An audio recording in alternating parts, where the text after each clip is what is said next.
To see what is the strategy transformation means in FM world and how we're going to reflect it in this field. Do we really need to have it? Or once we have it, do we need to reflect it in the company's image?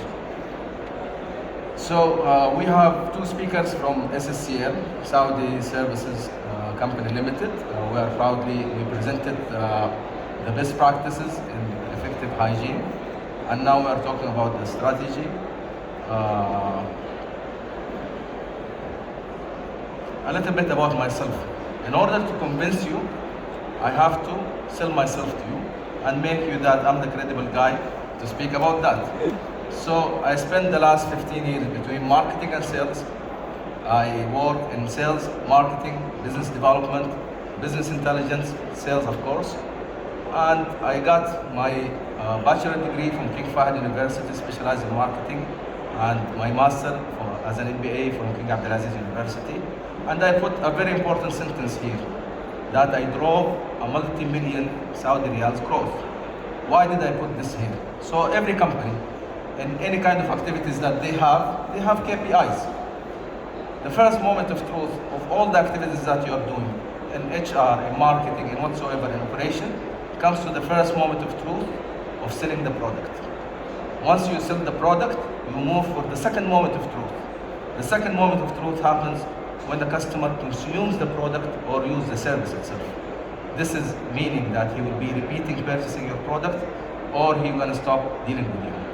The last moment of truth that happening when the impact of that activity happens in the financial statement for the stakeholders and see the impact on that. For that we put a KPI of driving a multi-million Saudi riyal growth. So today's takeout will be why to transfer. Is it something necessary that we have to do or is something nice to have? And what are the benefits of those transformation? And how FM companies, they need to consider this transformation their strategy.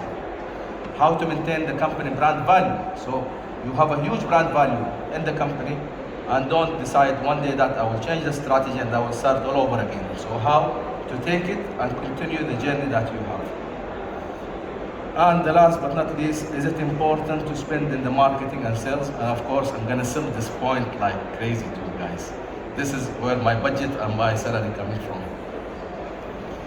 So I'm taking a quote from an old friend, Albert Einstein, saying that what is the definition of insanity? Insanity is doing the same thing over and over again and expecting different results. I'll give you an example. If you have an argument with your life is miserable. Don't expect any other results out of that. If you're driving from A to B and you are doing the same thing over and over again, don't expect different results. So this happens for the company. If you have the same company, you are doing the same thing year over year over year, but the market is changing, don't expect the same results. You have to adapt for the change that you have. Industrial revolution, they have five stages of the industry, starting from industry 1.0 until we reach the industry 5.0. The first industrial revolution, when they have the machinery, the steam machines, the production they have in the mechanical way. 120 years later, they moved into the electronic assembly, when they have a mass production. This is in the 1990s. Another 70 years after, they use the computer and their automation, how they get advantage of that. 30 years after, we moved for Industry 4.0. This was the speak of town for the past 5 to 6 years. When you have everything automated, when the machines, they are talking to each other without any interaction from human. The Industry 5.0 is a new thing that when the machines, they have the ability to talk to each other and improve the process to have a better result. But if you notice here, it took us 120 years to move from 1 to 2. It took us 70 years to move from 2 to 3. Another 20 years to move from 4 to 5. So the change is happening so fast. We have to be ahead of the game. We have to develop ourselves.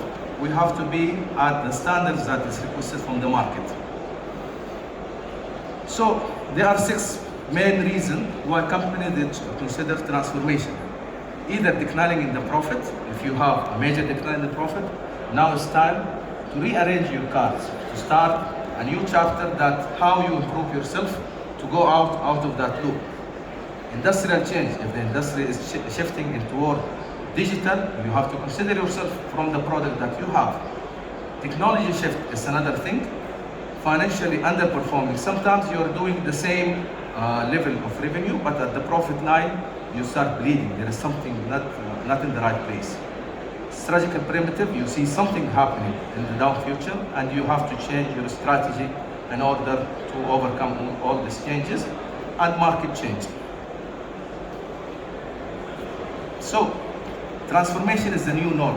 If we look at the industry, we see companies with very heavy assets, very slow moving.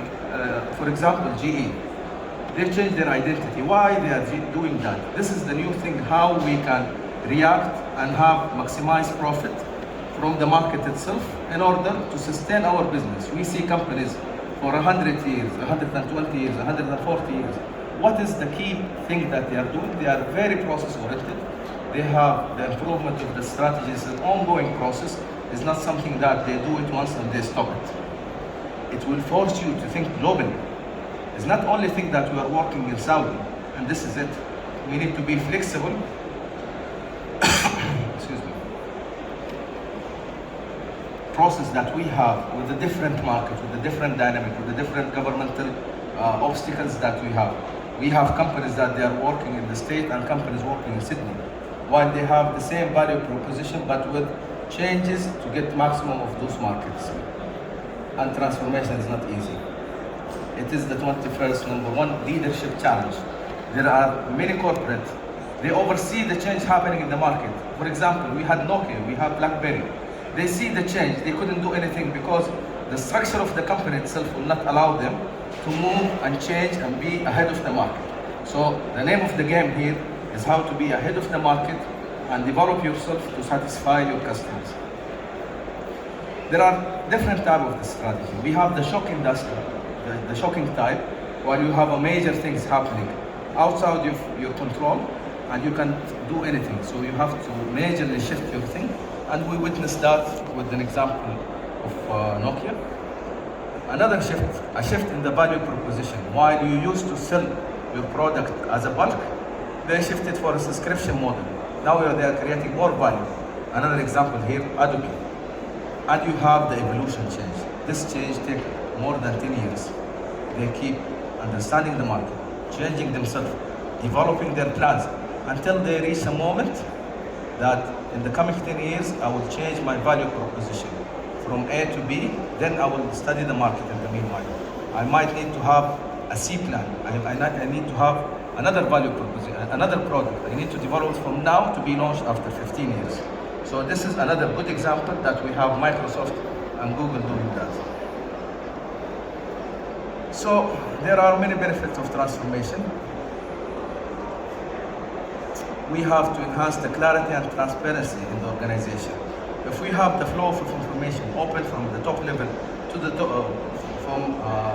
the bottom level that we have in the company, you will have a flow of information while everyone is aligned with your strategy and where everyone is taking responsibility and ownership toward achieving.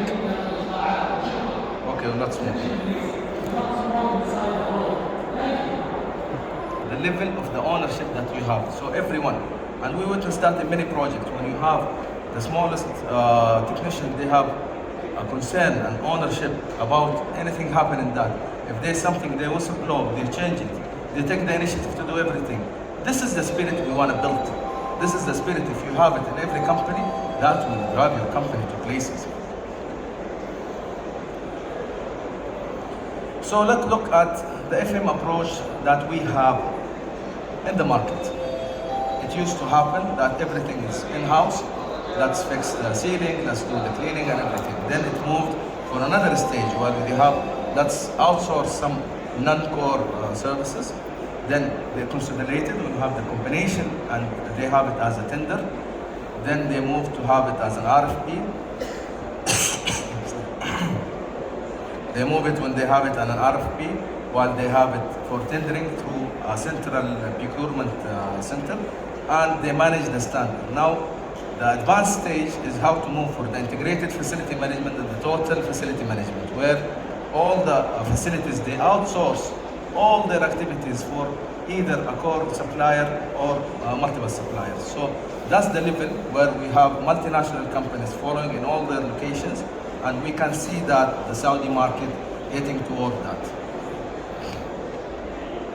The 10 principle of transformation. I will cover this quickly, for I have a very great timer here saying me that I need to be fast.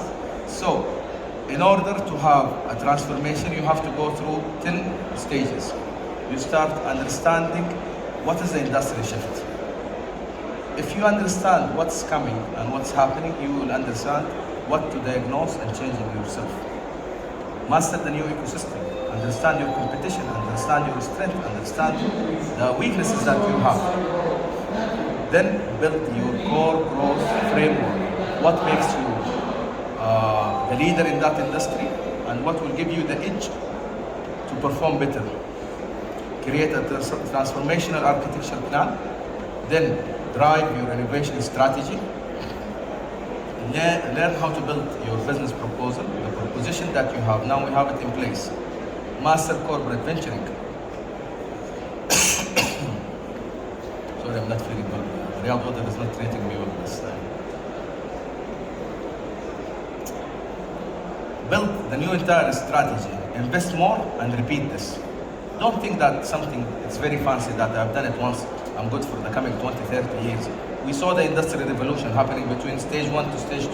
So this is something you have to keep in mind, repeat it, and do it once, and develop it. By the time you reach the next level and the third level and the third cycle, you will have a more understanding about yourself, your competition, and the market. Okay, now we done the strategy transformation. It doesn't mean that, listen, I need to swipe my logo, my brand identity, and come with something new. Guys, your brand identity, your logo is an investment. Every activity, every marketing call that you are doing, every sales call, every exhibition that you are participating, every Facebook post, it's an investment. That is, you are paying money to do that. So to have a totally new identity without no relation for the old one, you are taking all this asset and throwing it away, and you are bringing something new. So this is one of the things we need to evaluate in evaluating the corporate image itself. So we have 5 stages. What your brand say about yourself? Does your brand say what are you transforming into in your transformation or not? The second level, is your brand just saying your services and offers? Sometimes the brand really stands for one value, but you need to change the strategy. So this is the challenge, how to evolve it on the direction that you want. Are your brand professional and mature, or it is outdated? Now I need to improve with the brand itself. How your brand thinking about you? How is seeking the talent? And is your brand something that I can scale globally, not only limited for the local market? We have a very good example from the Saudi Service Company Limited, and I have to say that David